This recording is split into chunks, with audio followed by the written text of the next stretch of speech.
es un pueblo sencillo, son buenos, son amables, son tremendamente agradecidos, saben que vas a ayudar. De manera que a mí una de las cosas que más me sorprendía es que, dado que en esa zona no hay prácticamente turismo o hay muy poco turismo, pues cuando ven un blanco saben que has ido a trabajar al hospital de San Juan de Dios.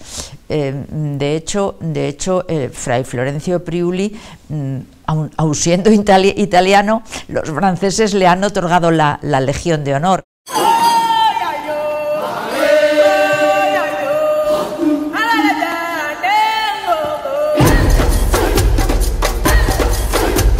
Esta semana en Comprometidos charlamos con Irene González Rodilla, médico y cooperante en el Hospital San Juan de Dios de Tanguietá, en Benín. Hablaremos sobre la vida en este país de África, sobre sus gentes, también sobre el curioso caso del traslado del criostato hasta Tanguietá y sobre la ONG Luz África, que ampara esta labor humanitaria desde Cantabria. Hola, soy Irene González Rodilla y soy médico anatomopatólogo. Pues afortunadamente la providencia en la que yo creo y en la que los frailes de San Juan de Dios creen me han ayudado mucho en ese sentido.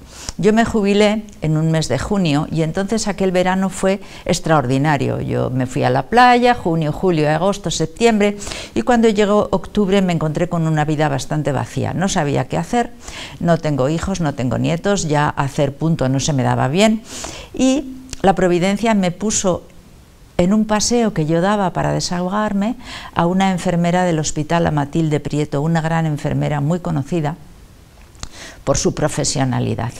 Y entonces yo, sin tener mucha confianza con ella, no sé por qué la paré y le pregunté: Matilde, ¿te has jubilado? Y me dijo: sí, pero la semana que viene me voy a Benín. ¿Pero esto qué es? Entonces ella me explicó que en Benín hay un hospital creado por los frailes de San Juan de Dios, en concreto por Fray Florencio Priuli, que es médico cirujano y ha trabajado allí durante 50 años, y ha creado un hospital de 400 camas al cual ella iba anualmente a colaborar, o incluso a veces, en ocasiones, 2 veces al año. Y entonces yo le dije: pues me gustaría saber si tienen servicio de anatomía patológica, pregúntales. Pues no lo sé. Bueno, ahí intercambiamos los teléfonos. Entonces la siguiente noticia que tuve de Matilde fue que me puso un WhatsApp y me dijo: tienen lo básico de anatomía patológica y me han pedido que les hagas técnicas especiales de un tumor de mama. Dije: mándamelo por correo, pensando que estaba viviendo en un mundo normal, sin darme cuenta que en Benín el correo no sé si funciona, ni siquiera sé si existe. Y ella me dijo: no, te lo llevaré en mano. Entonces ya ella me trajo ese bloque de material, hice las técnicas pertinentes y me puse en contacto con ellas. Después de esto, la providencia de nuevo quiso que se celebrara en Santander, en el Palacio de la Madalena, el primer Congreso de Cooperación Internacional. Y en este primer congreso venía Fray Florencio Priuli, el cirujano al cual todos admiramos tanto por su bondad y por su saber hacer y por su inteligencia y por su humildad, y yo quise conocerle. Entonces me acerqué a él, le dije que era patólogo y que me gustaría trabajar para ellos. Me dijo que tenían lo básico y que tenían un aparato donado por los japoneses que escaneaba las preparaciones histológicas y que la podían enviar a cualquier parte del mundo. Entonces, dicho y hecho, empecé a escribirles, empecé a trabajar con ellos y comencé a hacer informes anatomopatológicos del material que ellos me enviaban. No estaban acostumbrados a tener informes anatomopatológicos. Hacía solamente un año escaso que tenían el laboratorio y trabajaban con algunos patólogos franceses. Pero estos patólogos franceses no estaban jubilados, estaban trabajando y no se podían dedicar a ellos en cuerpo y alma. De manera que los informes que yo les hice les gustaron mucho. Les gustaron mucho porque yo pregunté a algún médico de Santander que iba allí: ¿tú crees que debo de hacerles el diagnóstico escueto ¿O sería conveniente que yo les hablara también del pronóstico de lo que se diagnostica y del tratamiento oportuno? Y esta médico, que es la doctora Boix, una ginecóloga amiga mía, me dijo, ponles todo, pobrecitos, ten en cuenta que no han tenido anatomía patológica nunca y que la terminología que utilizamos nosotros para ellos no es familiar. Entonces yo les ponía el diagnóstico y en el comentario les ponía el pronóstico y una indicación para el tratamiento. Esto les encantó y empecé a trabajar un mes de enero y en el mes de agosto recibí un correo del jefe del laboratorio en el cual me invitaba a pasar una temporada con ellos. Me hizo una ilusión enorme y entonces decidimos ir aquellas navidades y mi marido y yo nos embarcamos en un viaje que dura 2 días y pasamos las navidades en el hospital de Tanguieta. Allí me encontré un laboratorio pequeñito, 14 técnicos de laboratorio que no solamente hacían anatomía patológica, sino que también hacían bioquímica, microbiología, hematología, personas estupendas que agradecían muchísimo cualquier indicación. Y trabajé este mes que me pareció maravilloso, recibiendo su amor y recibiendo su agradecimiento, y así fue como empezó todo. Después ya he seguido trabajando y después hemos seguido yendo una vez al año, un mes allí, porque así te haces idea de con qué medios cuentan y de qué manera puedes ayudar. Bueno, Benín es un país no muy grande, viene a ser del tamaño de Portugal. Entonces, en la zona sur, que es la costa, es la zona más rica, tienen grandes puertos, pero Benín tiene la costa de los esclavos, es decir, es un país que ha sufrido muchísimo. En el sur, como digo, es más rico, además tienen 2 cosechas al año debido al clima. Y lo que más sorprende, lo que más llega al alma es una especie de arco que tienen en la playa que se llama la puerta de no retorno.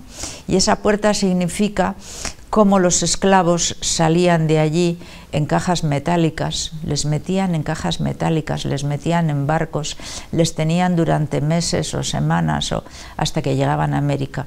Los que llegaban vivos y los que llegaban muertos morían en el camino. Eso es algo que tú lo ves y te llega al alma, y yo creo que ellos lo tienen presente. Entonces, Tanguieta es un pueblito de la zona norte del país y los frailes de San Juan de Dios, cuando fundaron este hospital hace algo más de 50 años, han celebrado el 50 aniversario, yo creo que hace 2 o 3 años, pues lo hicieron en la parte más pobre del país. Es una parte de un clima tremendamente duro, es un clima tropical, ya solamente tienen una cosecha al año, la gente vive de la agricultura, las enfermedades son terribles, la expectativa de vida es entre 45 y 50 años, la mortalidad infantil es del 50%, o sea que ahí se crearon este hospital y esto ha dado lugar a que, este hospital se ha convertido en un hospital de referencia, no solamente para Benín, sino para todos los países de alrededor. Costa de Marfil, Burkina Faso, Níger, Nigeria. La gente acudía al hospital porque sabían que allí podían tener un tratamiento a sus enfermedades y esto ha dado lugar a que se creara también o se agrandara un gran mercado de productos agrícolas y de ganado que tiene lugar allí en el centro de Benín, de manera que el nigeriano o la persona de Burkina Faso que se acerca a curarse en el hospital, pues de paso también puede vender sus productos o comprar lo que necesita. La vida es muy pobre, la gente es muy pobre, la orfandad está a la orden del día, los niños huérfanos son muchísimos porque enfermedades como el SIDA o la tuberculosis pues son muy prevalentes y entonces pues la miseria es terrible, terrible. Bueno, para empezar es una raza bella, es una raza bellísima, tanto hombres como mujeres, son altos, esbeltos, con una piel de ébano maravillosa en cuanto a la estética, y luego su colorido para nosotros llama mucho la atención, ir al mercado y ver aquellos ojos, esos vestidos de colores. Pero es un pueblo sencillo, son buenos, son amables, son tremendamente agradecidos, saben que vas a ayudar, de manera que a mí una de las cosas que más me sorprendía es que, dado que en esa zona no hay prácticamente turismo o hay muy poco turismo, pues cuando ven un blanco saben que has ido a trabajar al hospital de San Juan de Dios. De hecho, Fray Florencio Priuli, aun siendo italiano, los franceses le han otorgado la Legión de Honor, de manera que un blanco yendo a trabajar allí es un agradecimiento infinito. Te paran por la calle, te dan las gracias, te dan la bienvenida, en ocasiones incluso te piden que te hagas una foto con ellos. Eso en cuanto a la gente de la calle. La gente del hospital están deseando hablar contigo, preguntarte cómo te va, preguntarte cómo te sienta el clima, etcétera. Y mi marido y yo hemos recibido múltiples invitaciones a comer en sus casas. Ellos te dan lo que tienen. Me han regalado telas para hacerme un vestido, porque la tela es lo más preciado que ellos tienen. Nos han regalado trajes hechos con esas telas maravillosas africanas de algodón de colores, los que yo llamaba pijamas. Yo les decía, me gusta tu pijama, y me decían, doctora, no es un pijama, es une tenue de sortie, o sea, es un traje de salir, es un traje extraordinario. Y la primera vez que estuvimos, pues el sastre que ellos contrataron fue a visitarnos haciéndose pasar por un enfermo porque tenía unas lesiones en la piel que yo le vi, más o menos para hacerse una idea de cuál era nuestro tamaño y hacernos un traje a medida. O sea que ellos nos dan lo más que tienen, que es pues las telas y los trajes, y por supuesto su cariño y su alegría. El criostato es un aparato que sirve para hacer biopsias intraoperatorias, es decir, cuando el cirujano está operando, pues te envía un trocito de tejido y tú le dices pues si es borde libre de tumor, etcétera, etcétera. Entonces en África hay una enfermedad que se llama enfermedad de Hirschsprung, y es que el intestino no tiene las neuronas que le permiten el peristaltismo, o sea, el movimiento que hace avanzar la caca. Y estos niños que tienen esta enfermedad pues necesitan un tratamiento quirúrgico, se necesita quitarles ese segmento de intestino que no tiene neuronas que le impulsen y hacer una anastomosis que se llama término terminal. Entonces, para quitar exactamente el trozo de intestino enfermo, el ideal es estudiar en el momento si donde han cortado es tejido sano o sigue siendo tejido enfermo. Entonces eso se hace con biopsia intraoperatoria, porque si no, el cirujano opera, cree que está todo perfecto, pero puede que haya otro fragmento o que siga sin neuronas y que necesita una nueva intervención.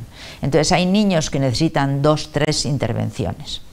Ellos tienen un cirujano pediátrico estupendo, el doctor Leopold Azapka, y entonces me decía, Irene, ¿y no podemos hacer biopsias intraoperatorias? Y yo le decía, necesitamos un aparato que congele el tejido y que nos permita hacer cortes en congelación para poder hacer biopsias intraoperatorias, es decir, durante la intervención, decirle si es tejido sano o no es tejido sano lo que me envías y tienes que seguir avanzando. Entonces yo tenía esa preocupación y yo siempre decía, ¿qué haría yo, qué no daría yo por tener un criostato? Entonces tengo amigos que trabajan en el hospital de Torrelavega y necesité ir al hospital, no recuerdo por qué razón, y dije, me comentaron ellos, voy a presentarte a Roberto Pazos, que es el supervisor de enfermería, porque a lo mejor te puede proporcionar algún líquido para colorear. Entonces yo pensé pedirle técnica de Papanicolau. El Papanicolau es una técnica que se utiliza para las citologías vaginales. Aquí las señoras estamos acostumbradas a ir una vez al año al ginecólogo y te hacen una citología y te dicen si vas bien o si puedes tener una lesión premaligna. Entonces allí pensábamos hacer una campaña de citologías vaginales a las señoras y necesitábamos esos líquidos de tinción. Entonces me presentaron a Roberto y yo le expliqué, y al explicarle dónde trabajaba, él me dijo: tengo una serie de aparatos en el almacén que ya están descatalogados y que no se usan. ¿Podrían interesarte? Digo, pues vamos a verlo. Y allí bajamos y me encontré un criostato. Digo, pero si tienes un criostato. Y me dijo, sí, está nuevo, funciona bien, pero lo hemos cambiado por otro más moderno, digital, etcétera, etcétera. Y entonces así empezó. Pues me gustaría, pues lo necesitaríamos, nos vendría bien. Y entonces hicimos una solicitud a la dirección del hospital para que nos hicieran la donación del aparato. Aquello se hizo fácilmente. Los directores nos facilitaron inmediatamente los papeles de donación. Y daba la casualidad de que habíamos venido mi marido y yo de un viaje a África, creo recordar que era un mes de enero. Procurábamos ir los meses de no máximo calor, porque, por ejemplo, en el mes de marzo puede hacer hasta 50 grados. Pero bueno, es exactamente el mes de marzo. Los meses de diciembre, enero, febrero son más llevaderos, aunque la temperatura allí es probablemente lo más duro para mí.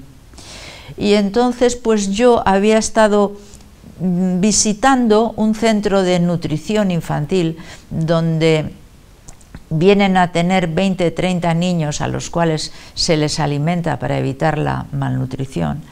La malnutrición es uno de los problemas más graves de estos países africanos. Y entonces los niños, como sabe todo el mundo, son bombas de virus.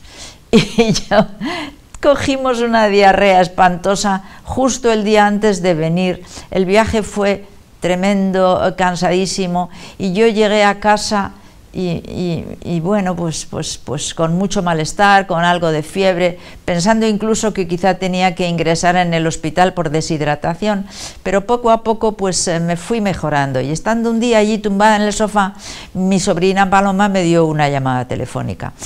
¿Y cómo estás, tía? Digo, pues voy mejor. Digo, pero mira, me acaban de llamar del hospital que me han donado un aparato de 150 kilos y no tengo ni la menor idea de cómo podemos trasladar esto a Benín. Y me dijo, pues espérate, porque yo tengo una compañera de trabajo que creo que su cuñado tiene una empresa de transporte internacional. Bueno, pues dicho y hecho, me pusieron en contacto con la empresa de transporte internacional, que yo tampoco sabía lo que era aquello, ni me llamó el dueño de la empresa, un hombre encantador, siento no recordar su nombre, y me dijo, pues te haré un presupuesto, sí, conozco el país, sí, sé de qué me hablas, bueno, pues te haré un presupuesto barato, porque se trata de una obra de cooperación internacional. Y al día siguiente, a los 2 días, me llamó, me dio el presupuesto, aceptamos el presupuesto y dije, pero bueno, esto habrá que hacer unas cajas especiales. Bueno, tú no te preocupes, nosotros trasladamos obras de arte. Y yo dije, bueno, pues ya está. Me metí en internet con el nombre de la empresa y es la mejor empresa o una de las mejores empresas de transporte internacional que tenemos en España. Habían transportado el Guernica desde Nueva York a España y habían transportado el templo de Devot. Y son los que se dedican a transportar, no recuerdo, me parece que se llama SIC, pero no me acuerdo bien. Son los que se dedican a transportar las obras de arte del Museo Thyssen, el Museo Thyssen. Ellos trasladan las obras del Museo Thyssen y, claro, tienen una experiencia maravillosa. Y entonces a mí se me abrió el cielo. Y a los pocos días ya me llamó una persona encargada del traslado y me dijo, Irene, tengo un camión de transporte en Torrelavega para otras cosas. ¿Sería posible mañana a las 8 de la mañana coger el criostato del hospital? Y dije, Estupendo, claro, no podemos desaprovechar esa oportunidad. Voy a ponerme en contacto con Roberto Pazos, el supervisor, que entra a trabajar a las 8 para que él pueda pues facilitarles la entrada allí, coger el aparato y cargarlo.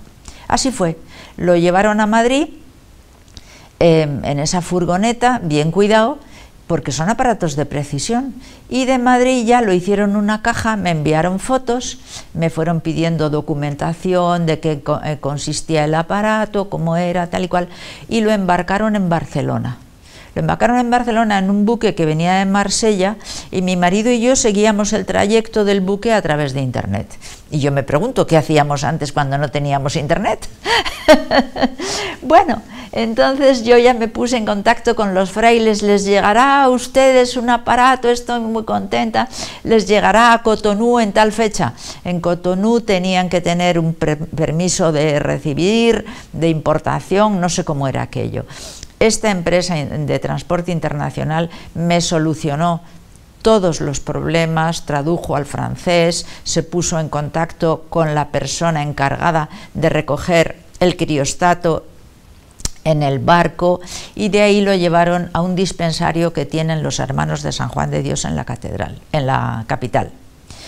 Y luego ya de la capital Cotonú al hospital de Tanguietá, que son 700 kilómetros, es decir, 12 o 13 horas de transporte, porque la carretera pues tiene trozos asfaltados y trozos llenos de baches.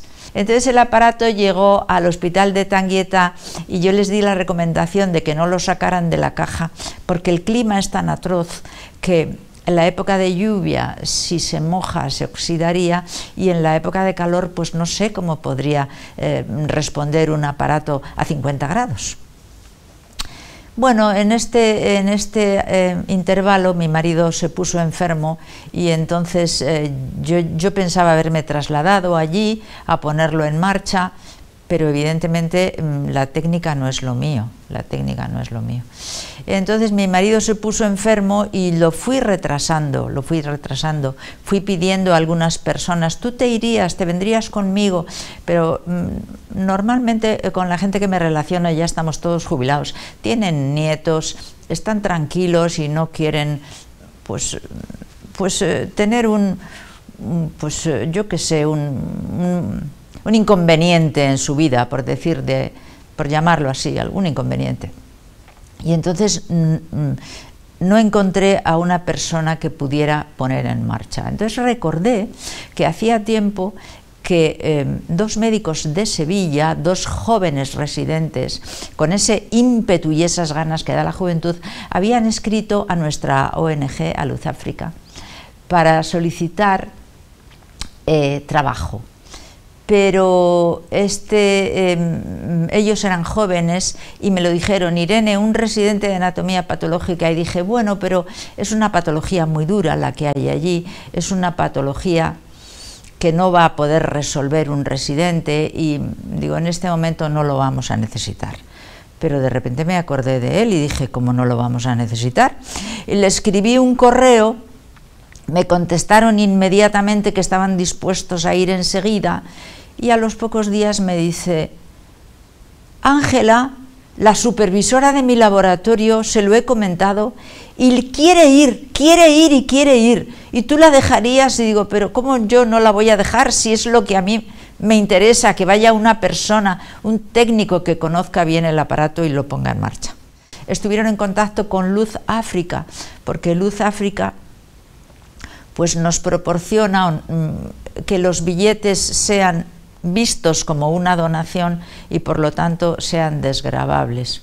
Ellos tuvieron que solucionar las vacaciones en su hospital, y algunos de ellos autorización para cooperación, porque la cooperación internacional en todos los ámbitos hoy está muy valorada, no solamente en el ámbito médico, sino también en ingeniería, en arquitectura, para hacer pues obras de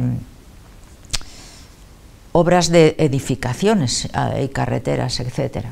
Y entonces ellos se se dispusieron a ir, fueron con 3 maletas, yo les mandé una maleta, la más grande que encontré en el mercado, con el máximo peso permitido, lleno de medicamentos y de otro material que la gente me había donado, y fueron a Tanguietá, donde fueron recibidos, pues como siempre, con los brazos abiertos. Pusieron en marcha el aparato y se hizo la primera biopsia intraoperatoria en el África subsahariana. Yo me encontré la organización hecha, Luz África.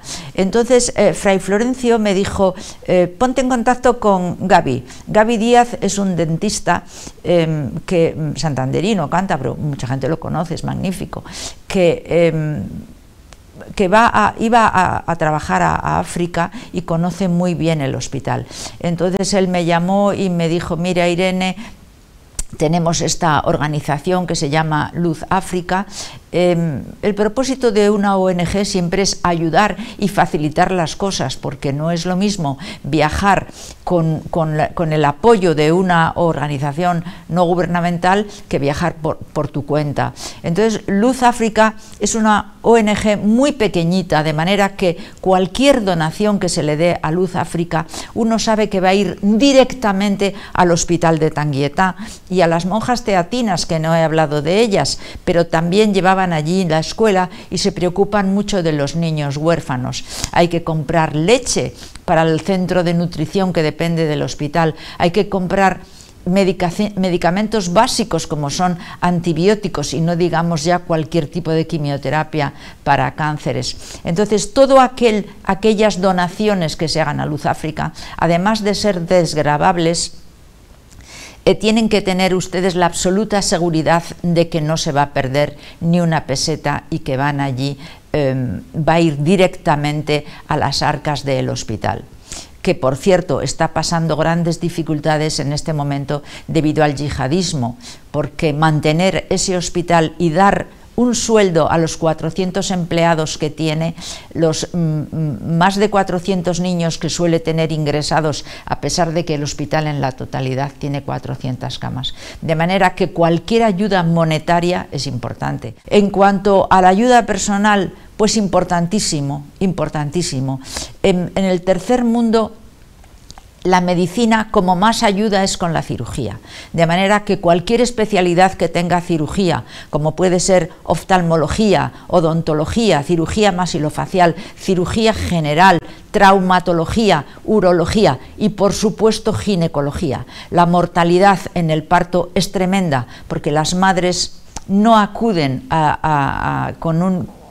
con un embarazo controlado, y cuando llegan al parto aquello puede ser catastrófico, unido a las enfermedades que les hacen tener anemia, como es la malnutrición y como es la anemia de células falciformes, que allí es muy prevalente. De manera que sí que me gustaría hacer una llamada a la gente joven, porque realmente uno recibe mucho más de lo que da. Tú haces un esfuerzo mínimo porque es tu profesión y te gusta hacerla, y cuando lo das a los demás y te lo reciben con ese amor y con esa mirada tan inocente, pues realmente te sientes lleno, te sientes agradecido a la vida de lo que te ha dado, de donde tú estás, por el hecho de haber nacido en distinto sitio, y das un poquito de lo que tú has recibido. De manera que yo sí que pido a los médicos jóvenes que piensen en la cooperación internacional y como algo verdaderamente importante para los que lo reciben y para los que lo dan, que quedan llenos de amor.